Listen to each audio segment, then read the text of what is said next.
Evet sevgili seyirciler, Nil Sarı hocamızla yapmış olduğumuz röportaja kaldığımız yerden devam ediyoruz. Yine İslam tıp tarihinde tedavi yöntemleriyle ilgili olaraktan ortaya konulan en dikkat çekici konulardan bir tanesi de müzikle tedavi konusudur. Acaba İslam medeniyetinde belki de Osmanlı tıp tarihinde bu konuyla ilgili ne tür çalışmalar yapılmıştır ve nerelerde yapılmıştır? Bilgi verebilir misiniz? Müzikle tedavi hakikaten İslam dünyasında bir takım darüşşifalarda, hastanede uygulanan bir yöntemdi. Hatta el yazmalarında da müzikle tedavi üzerine bilgiler vardır. Osmanlı döneminde de buluyoruz. Mesela Gevreksade Hafız Hasan Efendi'nin ve Şuri'nin el yazmalarında geniş yer ayrılmıştır. Burada hastalığına göre ve kişinin mizacına göre belirli makamların tedavi amacıyla uygulandığını ve bunların etkilerinin de günün hangi saatlerinde, haftanın hangi günlerinde ne kadar tesir edeceğine dair de bilgiler verildiğini görüyoruz. Nitekim Evliya Çelebi de gözlemiş ve hayretler içinde kalmış. İkinci Beyazıt Darüşşifası'nda müzikle tedavi yapılıyor. Orada 7 sazende var, 2 hanende var ve bunlar göbeğinde, yani Darüşşifa'nın kubbeli merkez kısmında bir seki üzerinde oturuyorlar. Eğer yapıyı gördüyseniz hakikaten muhteşem bir mimarisi vardır. Darüşşifa mimarisinin II. Beyazıt'ın dünyada bir benzeri yoktur. Bu konuda çalışma yapan mimarlar Avrupa hastane mimarisini etkilediğini yazmaktadırlar. Bir geniş bir sekizgen etrafında odalar bulunmaktadır.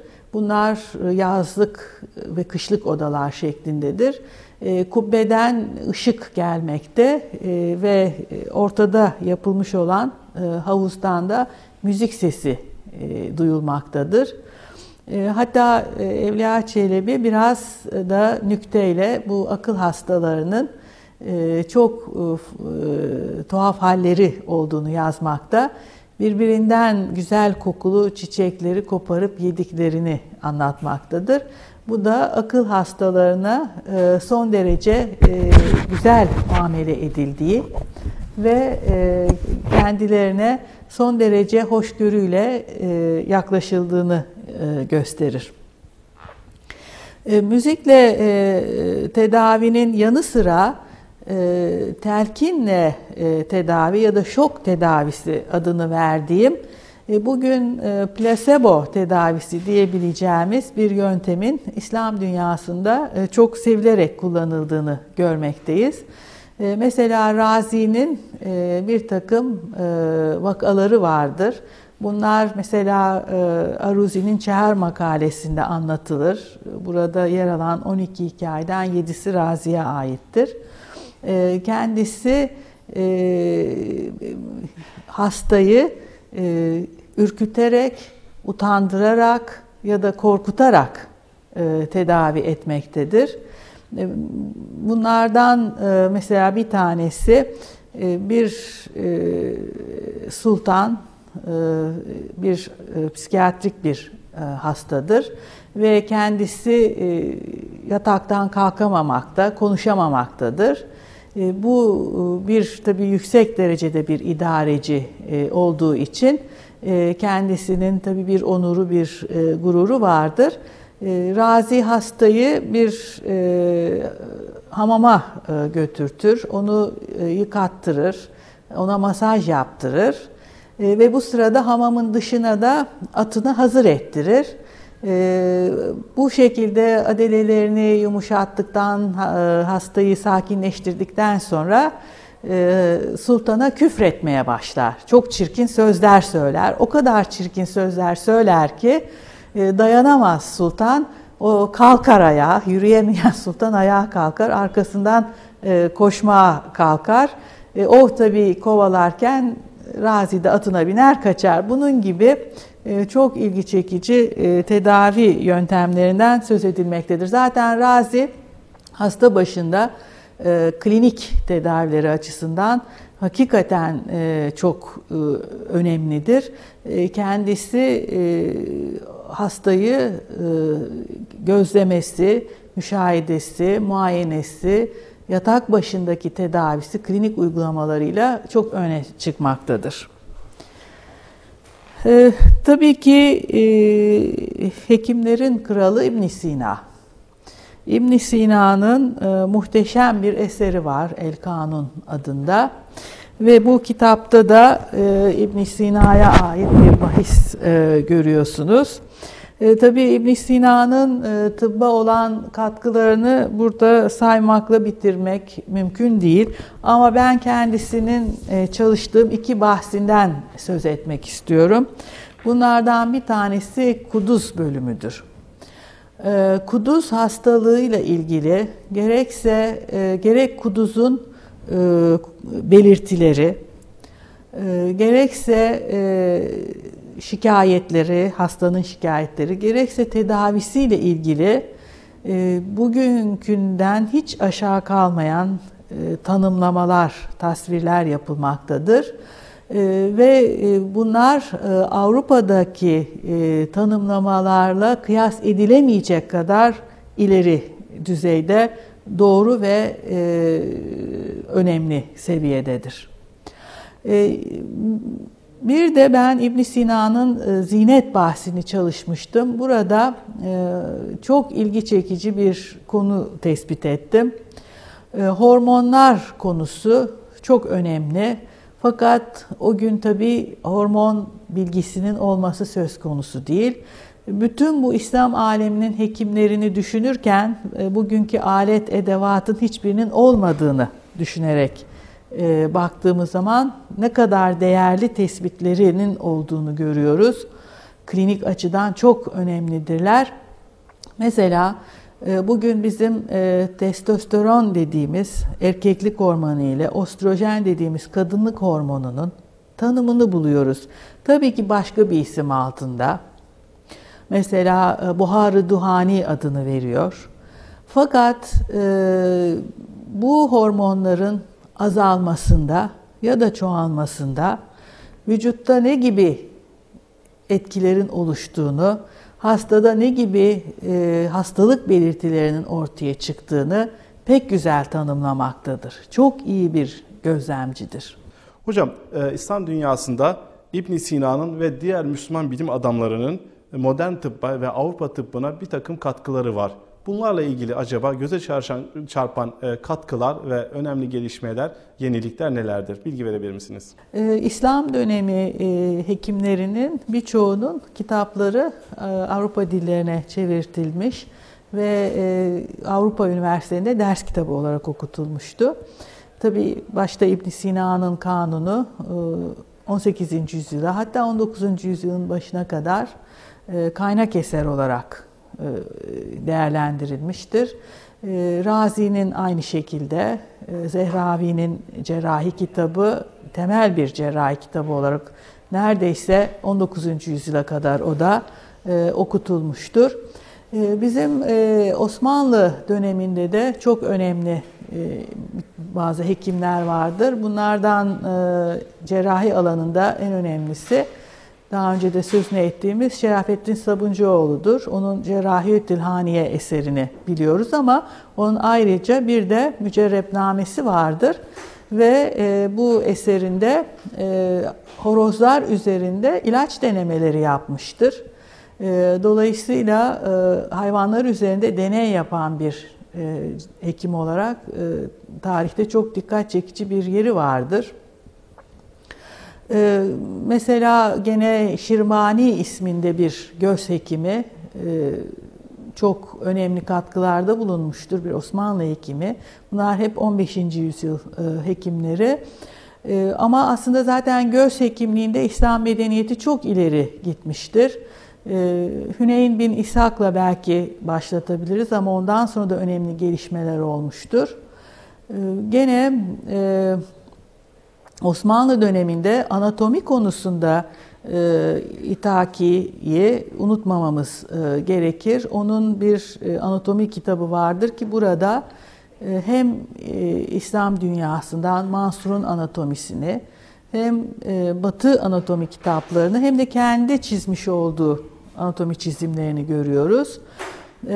Çok yanlış bilinen bir konu vardır ki işte İslam medeniyetinde anatomi yasaktı diye. Hayır, böyle bir yasak hiçbir zaman olmamıştır. Fakat bunu savaşta ölenler üzerinde araştırma yapılsın tabipler diyen hekimler vardır. Mesela Emir Çelebi, Osmanlı hekimi, el yazmasına En-Müzeci Tıp'ta bunu açıkça teklif etmektedir. İbn el-Kuf'un mesela kemikler üzerinde anatomi çalışmaları yaptığını İslam döneminde biliyoruz. Efendim çok teşekkür ediyorum. Yine tıp tarihinde, İslam tıp tarihinde genel dünya tıp tarihinden farklı olarak çok önemli bir husus var. Bir hanım olarak sizin de dikkatinizi çeken ve üzerinde çalışmalarınızın bulunduğu bir saha.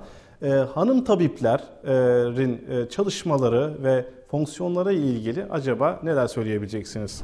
Bizim müzemizi ziyaret edenler göreceklerdir ki bir takım minyatürlerde kadın tabipler resmedilmiştir. Tabii bizdeki buradaki minyatürler 15, 16, 17. yüzyıla ait çeşitli kütüphanelerdeki eserlerden yapılan reprodüksiyonlardır. Tabibe adı verilirdi tabiplere. Ve tabibelerin hasta tedavi ettiğini, kadın ve erkek hastayı tedavi ettiğine dair pek çok belgeler vardır. Hatta Topkapı Sarayı'nda Cariyeler Hastanesi'nde görevli bir hanım sağlıkçılar bulunmaktadır. Bunların içinde hekimleri ve yardımcı olan hemşire niteliğindeki hanımların görev yaptığını biliyoruz.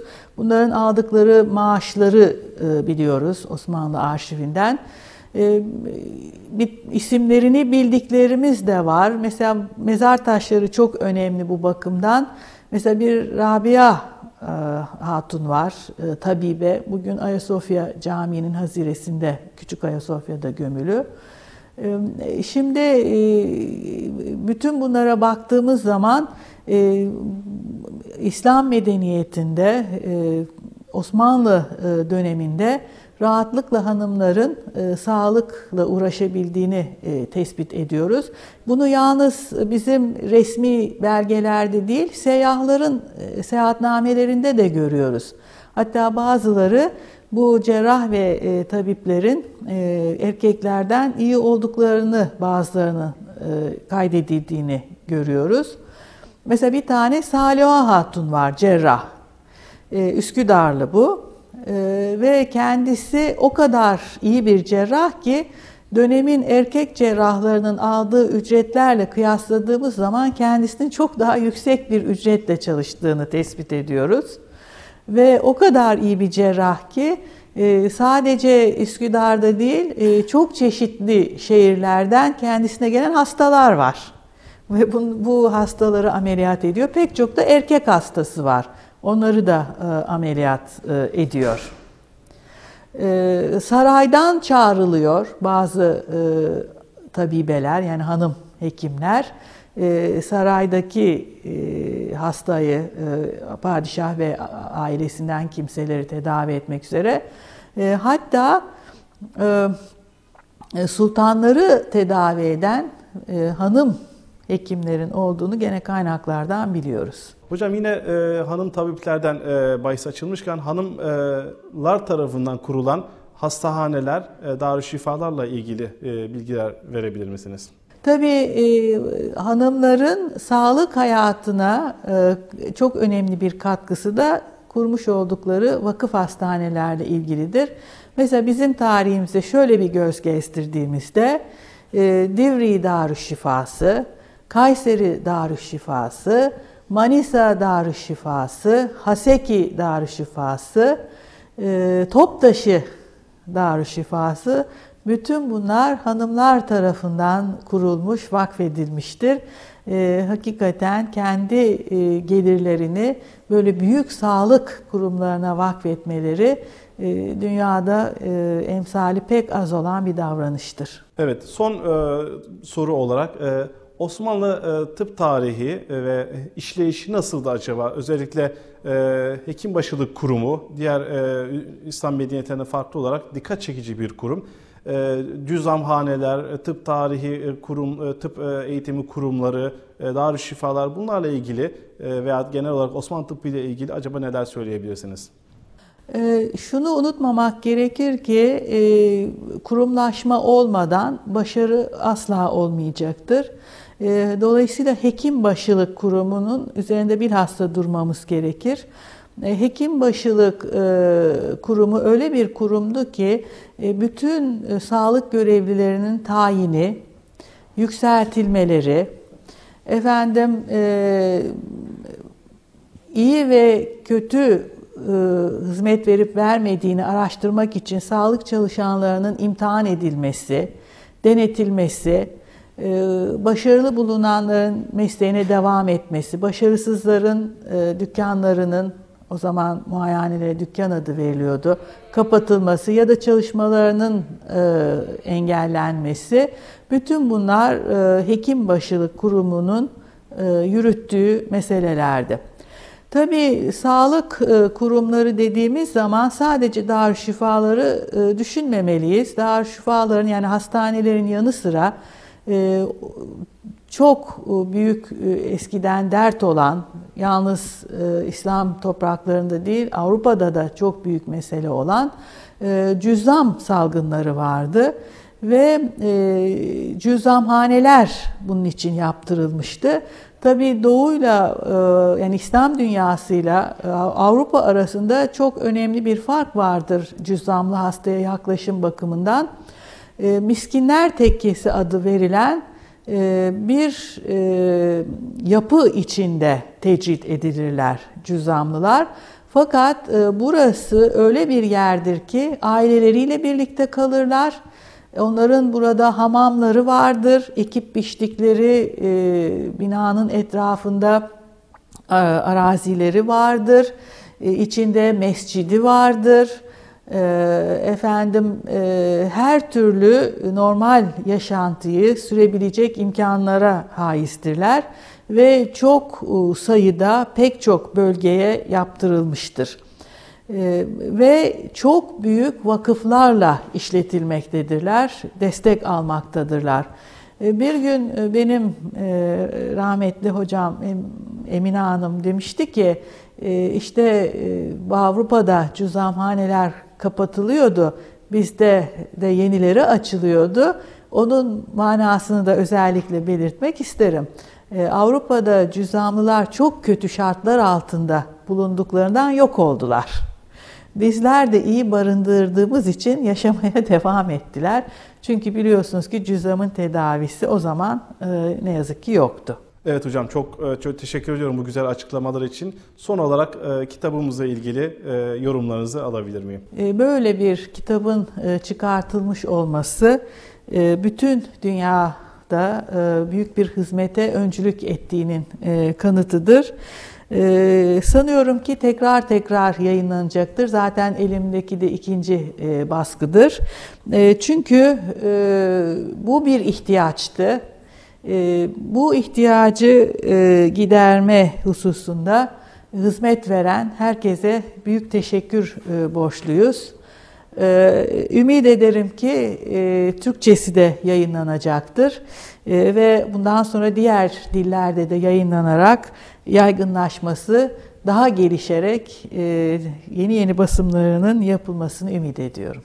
Evet sevgili seyirciler, bu alandaki otorite isimlerden birisi olan Nil Sarı hocamızla yapılan röportajı izledik. Hem Salim Aydüz hocamıza hem de Nil Sarı hocamıza çok teşekkür ediyoruz katkılarından dolayı. Son olarak ben Salim Bey size dönmek istiyorum. Bu konudaki bilgileri seyircilerimiz nasıl ulaşabilirler? Bunları da ifade edebilirseniz. Evet, teşekkür ederim. Şunu ben hemen ifade etmek istiyorum. Nil Sarı hocamız aynı zamanda kitabımızın yazarlarından bir tanesidir. Tıp tarihi ve hastaneler bölümüne en çok katkı yapan hocamızdır. Kendisine çok teşekkür ediyoruz. Gerçekten çok güzel ve önemli bilgiler verdiler. Sağ olsun, eksik olmasın. Ben şimdi kitaba ulaşmak isteyenlerle ilgili bilgilerimizi kapatmadan önce vermek istiyorum. Web adresimizi vereyim. www.binbirinventions.com web adresinden kitabı almak isteyen seyircilerimiz girebilirler ve buradan kitabı sipariş verebilirler. Ayrıca bize yorumlarınızı ve düşüncelerinizi yazmak istiyorsanız e-mail adresimiz şu şekilde: info@binbirinventions.com.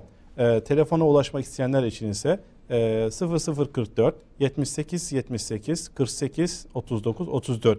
Bir de daha önceki programlarda bahsettiğim gibi kitabımızın İngilizce eğitim yapan okullara ulaştırılmasıyla ilgili bir kampanyamız var. Bu konuda bize sponsor olmak isteyenler için kitabımızın alınıp o okullara gönderilmesi projesine katılmalarını istiyorum. Her bir kitap 30 pound ve posta ücretiyle beraber 33 pound'a denk geliyor. Ne kadar kitap sipariş etmek istiyorsanız bunu belirleyerekten bize haber vermeniz, e-mail atmanız veya telefona ulaşmanız sonucunda dünya üzerinde 2.4 milyon İngilizce eğitim yapan okula bu kitabı ulaştırmanız İslam medeniyetinin tüm dünyada tanınması açısından son derece önemli ve mühim bir konudur.